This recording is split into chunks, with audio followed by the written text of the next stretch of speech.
ಕಸ ಹಾಕುವ ವಿಚಾರಕ್ಕೆ ಸಂಬಂಧಪಟ್ಟಂತೆ ನಾವು ಆಗ್ಲಿಂದನೂ ಸುದ್ದಿ ಹೇಳ್ತಾ ಇದ್ವಿ. ಬೆಳಗ್ಗೆಯಿಂದಲೂ ಕೂಡ ಈ ಬಗ್ಗೆ ವರದಿಯನ್ನು ಪ್ರಸಾರ ಮಾಡ್ತಿದ್ವಿ. ಬೆಳಗ್ಗೆ ಯಾಕೆ ನಿನ್ನೆಯಿಂದನೇ ಶುರು ಆಗ್ಬಿಟ್ಟಿದೆ ಕ್ಯಾಂಪೇನ್ ಅನ್ನ.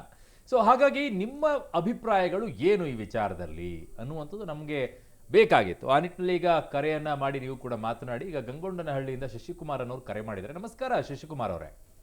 ನಮಸ್ಕಾರ ಸರ್. ಕೇಳಿಸ್ತಾ ಇದೆ ನನ್ನ ಧ್ವನಿ?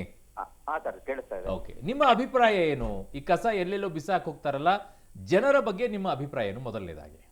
ಸರ್ ಇವಾಗ ಅಧಿಕಾರಿಗಳು ಮಾಡ್ತಾರದ್ ಕರೆಕ್ಟ್ ಸರ್. ಓಕೆ, ಇವರು ಕರೆಕ್ಟ್ ಟೈಮ್ಗೆ ಗಾಡಿ ಕಳಿಸಿದ್ರೆ ಮನೆ ಹತ್ರ ಯಾಕೆ ನಾಗರಿಕರು ತಂದು ಕಸನ ರಸ್ತೆಯಲ್ಲಿ ಎಸಿತಾ ಇದ್ರು?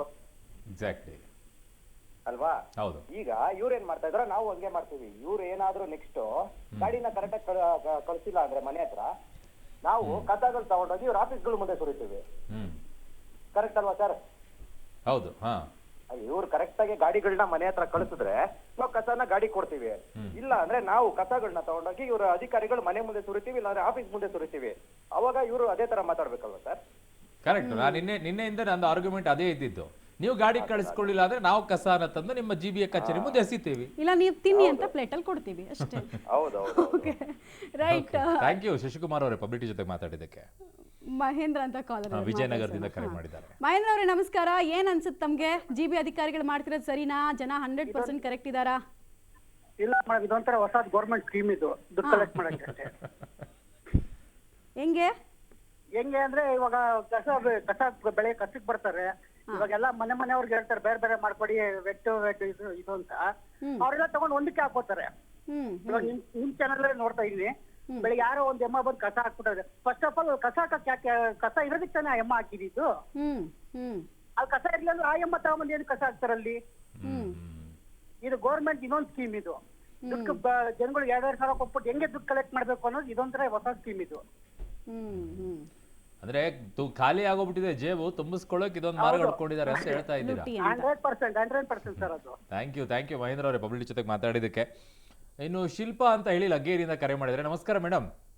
ನಮಸ್ತೆ ಸರ್. ನೀವು ಹೆಂಗ್ ಕಸ ಹಾಕ್ತೀರಾ, ಎಲ್ಲ ಹಾಕ್ತೀರಾ?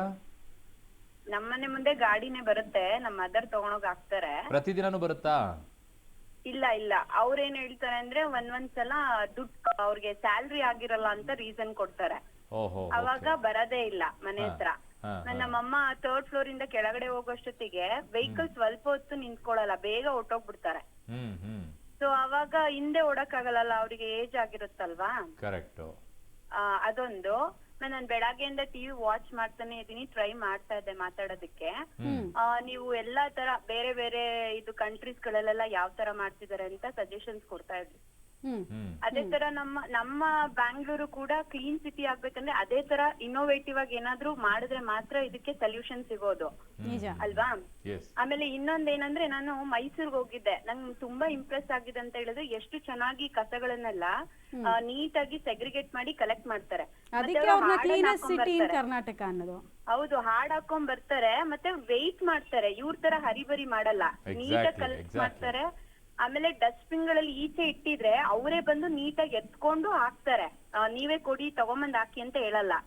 ನಾವ್ ತಗೊಂಡೋಗಿ ಹಾಕ್ತಿವಿ ಅಂತ ಹೇಳಿದ್ರೆ ಅವ್ರ ಏನ್ ಮಾಡ್ತಾರೆ ಅಂತ ಹೇಳಿದ್ರೆ ಬೇಗ ಗಾಡಿ ಅವ್ರಿಗೆ ಅವರೇ ಹರಿಬರಿ ಮಾಡ್ತಿರ್ತಾರೆ, ಓಡ್ಬಿಡ್ತಾರೆ ಹಂಗೇನೇನೆ. ಜನ ಏನ್ ಮಾಡ್ತಾರೆ, ಈ ತರ ಪ್ರಾಬ್ಲಮ್ ಆಗುತ್ತೆ. ಈಗ ವಯಸ್ಸಾಗಿರೋರು ಇರ್ತಾರಲ್ವಾ, ಇದು ಮೇನ್ ಪ್ರಾಬ್ಲಮ್. ಸೊ ನೀವು ಬೇರೆ ಬೇರೆ ದೇಶದಲ್ಲೆಲ್ಲ ಹೆಂಗೆ ಈಗ ಫೈನ್ ಹಾಕ್ಲೇಬೇಕು ಅಂತ ಡಿಸೈಡ್ ಮಾಡಿದ್ರೆ ಫೈನ್ ಹಾಕಿ, 2 ಲಕ್ಷನೇ ಹಾಕಿ 1 ಲಕ್ಷನೇ ಹಾಕಿ, ಜನಗಳಿಗೆ ಅವಾಗ ಅರಿವು ಬರುತ್ತೆ. ಫೈನ್ ಹಾಕ್ತಿವಿ ಅಂದ್ರೆ ಆಗಲ್ಲ. ಕಸ ತಗೊಂಡು ಸುಮ್ನೆ ಮನೆ ಮುಂದೆ ಸುರಿದ್ರೆ ಆಗಲ್ಲ. ಈಗ ನೋಡಿ, ಮನೆ ಮುಂದೆ ಸುರುತ್ತಿದೀರಾ, ಮತ್ತೆ ನೀವೇ ತಗೊಂಡೋಗಿ ಎತ್ತಾಕ್ತಾ ಇದೀರಾ, ಸುಮ್ನೆ ಹಾಕ್ತಾರೆ ಅಷ್ಟೇ. ಅದ್ರ ಬದಲು ಫೈನ್ ಹಾಕಿ ಅವ್ರಿಗೇನೇನೆ 1,000-2,000 ಅಲ್ಲ, ಯಾರೆಲ್ಲ ಕಸ ಎಸ್ತಿರ್ತಾರೆ ಅವ್ರಿಗೆ 2,000 ರೂಪಾಯಿ, 5,000 ರೂಪಾಯಿ, 10,000 ರೂಪಾಯಿ ಹಿಂಗೆ ದಂಡ ಹಾಕ್ತಾ ಇದ್ದಾರೆ. ದಂಡ ವಿಧಿಸೋದ್ರ ಜೊತೆಗೆ ಶಿಕ್ಷೆನು ಇಷ್ಟು ವರ್ಷ ಅಂತ ಫಿಕ್ಸ್ ಮಾಡಿ, ಆಗ ಜನಗಳಿಗೆ ಎಲ್ಲಾದ್ರ ಬಗ್ಗೆನೂ ಅರಿವು ಬರುತ್ತೆ. ಥ್ಯಾಂಕ್ ಯು ಶಿಲ್ಪಾ ಅವರೇ.